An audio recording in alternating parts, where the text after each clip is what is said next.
지난 주말 열린 새 교육과정 총론에 대한 공청회장. 개편안에서 노동인권교육 관련 문구가 삭제됐다는 비판 발언이 이어지던 중 노동을 삭제한 윤석열 대통령을 규탄합니다. 작년 교육과정 총론 주요 사항에 보수단체 회원들이 연단을 덮쳤습니다. 이후 몸싸움과 욕설이 난무하면서 공청회장은 아수라장이 됐고 결국 파행했습니다. 참여하신 분들의 여러 가지 염려가 걱정이 되어서 지금 공청회는 이것으로 종료하도록 하겠습니다.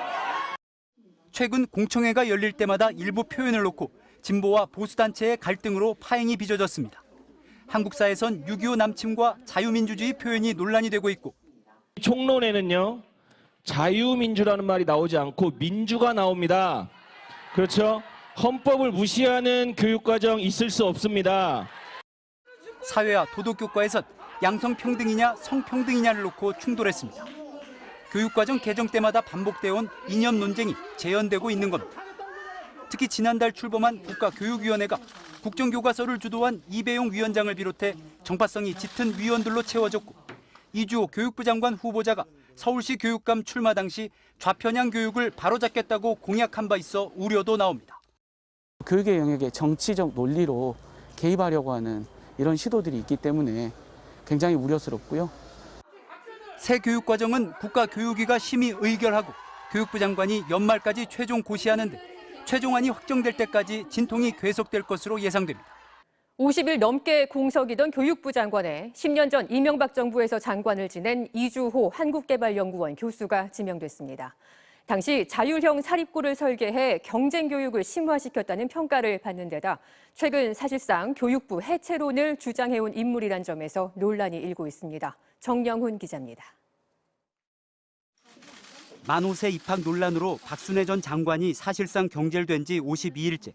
윤석열 대통령이 장고 끝에 선택한 인물은 이명박 정부 교육정책을 이끌었던 이주호 한국개발연구원 교수입니다.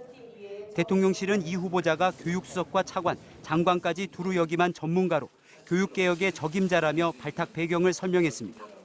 디지털 대전환에 대응한 미래 인재 양성, 교육 격차 해소 등 윤석열 정부의 교육개혁 과제를 차질 없이 추진할 수 있는 적임자라고 판단했습니다.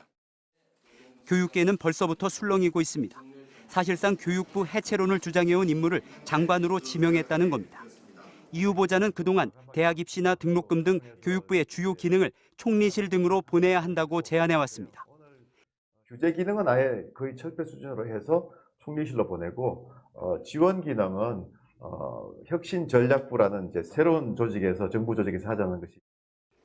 보수 진보 할 것 없이 사학비리 단속을 약화시키고 입시 혼란을 가져올 거라 우려하고 있습니다. 특히 초중등 교육 정책의 상당 부분을 시도교육청이 맡고 있는 상태에서 고등교육 정책까지 넘기면 교육부는 사실상 폐지되는 거나 마찬가지라는 점에서 반대 목소리가 높습니다. 과거 장관 시절 일제고사 부활과 자사고 확대를 추진했던 만큼 줄 세우기식 경쟁교육을 다시 심화시킬 거라는 걱정도 나옵니다. 정교조는 극단적인 점수 경쟁만 남았던 MB 교육으로 회귀할 것이라며 지명 철회를 요구했고 교총은 장관 재임 시절 평가가 엇갈리고 학교 현장의 우려가 크다고 밝혔습니다. 100년 대계라는 교육정책이 정권에 따라 흔들리는 걸 막아야 한다는 취지에서 출범한 국가교육위원회. 장관급인 초대 위원장의 친일파 미화 논란에다 박근혜 정부 당시 국정교과서 추진의 핵심 인물로 비판을 받아온 이배용 전 이화여대 총장이 선임됐습니다. 정치색이 강한 인사들이 최근 잇따라 교육계의 중책을 맡으면서 논란이 일고 있습니다. 정영훈 기자가 취재했습니다. 대표적인 친일 인사인 김환란을 옹호해 비판을 받은 이배용 전 이화여대 총장. 신경과 이완구 동원을 적극 공유한 김환란 잘 아시죠? 네, 김환란 선생님이 그거에 대해서 실명까지 할 정도로 저렇게 고뇌와 갈등을 겪으신 분이고 18대 대선 당시 박근혜 후보를 선덕여왕에 빗대 논란이 되기도 했습니다. 선덕여왕의 사례를 통해서도 알 수 있듯이 여성 리더들이 상생과 화합과 포용의 리더십을 발휘해 왔습니다. 바로 박근혜 대통령 후보가 윤석열 대통령이 이 전 총장을 국가교육위원회 위원장에 임명했습니다. 이 전 총장은 박근혜 정부 편찬심의위 부위원장을 맡아 친일 독재 미화로 대표되는 역사교과서 국정화의 주도적 역할을 했습니다. 짙은 정치색은 물론 역사관 논란까지 빚은 인물을 교육 정책을 책임지는 자리에 앉힌 건 부적절하다는 비판이 제기됩니다.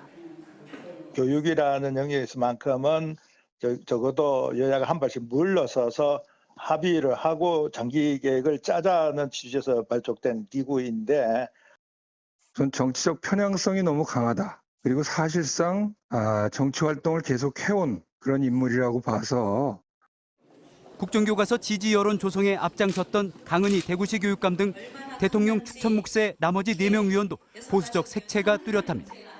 대통령과 여야 추천위원이 전체 위원의 3분의 2에 달해 정치적 중립성을 지킬 수 있을지 우려가 나옵니다. 대통령 추천으로 비리 사학 등을 관리하는 사학분쟁조정위원회에 임명된 심평 변호사도 말을 낳고 있습니다. 심 변호사는 김건희 여사의 논문 표절 의혹에 대해 흔한 일이라고 변호하는 한편 윤 대통령을 공개 지지했습니다. 교육 학술단체들은 비상식적 인물로 인해 분쟁 사학이 더 큰 혼란에 빠질 것이라며 사퇴를 촉구했습니다. MBC 뉴스 정영훈입니다.